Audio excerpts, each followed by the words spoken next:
আম কাঁঠালের গন্ধে ভরা জ্যৈষ্ঠী মাসে ইলিশ ভাপা চিংড়ি মালাই সঙ্গে আছে।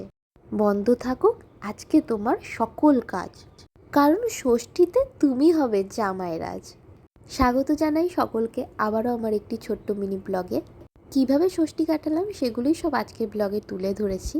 এই সমস্ত গিফটগুলো ষষ্ঠী উপলক্ষে আমার মা আমাদেরকে দিয়েছে, আর প্রত্যেকটা জিনিসই ভীষণ পছন্দ হয়েছে আমাদের।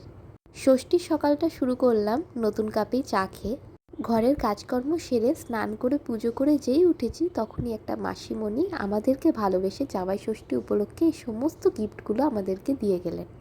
এইগুলোকেই আমরা আমাদের জীবনের আশীর্বাদ মনে করি। এরপরে আমরা রেডি হয়ে গেলাম, ও চলে যাবে অফিসে আর আমি চলে যাব মায়ের বাড়িতে। আজকে ব্রেকফাস্টে খেয়ে নিলাম ডাল পুরি। তারপরে বরমশাই আমাদেরকে একসাথে বাড়ি পৌঁছে দিয়ে চলে গেল অফিসের উদ্দেশ্যে, আর আমিও চলে এলাম ষষ্ঠীতলায় প্রণাম করতে। এরপরে দুপুরবেলায় সময় করে যখন বরমশাই বাড়িতে এলো তখন মা আমাদেরকে একসাথে পাখার বাতাস দিয়ে দিল, আর দুপুরবেলায় খেয়েছিলাম আমরা বিরিয়ানি। এরপরে বাড়িতে ছিলাম প্রায় বিকেলের কাছাকাছি পর্যন্ত, তাই বাড়িঘরের সমস্ত জায়গা বিশেষ করে গাছপালাগুলো আপনাদের সামনে তুলে ধরছি। এই সমস্ত গাছগুলো মায়ের হাতের লাগানো। আর এখানে যে ছবিটি দেখছেন এটি আমার ছোটোবেলাকার ছবি।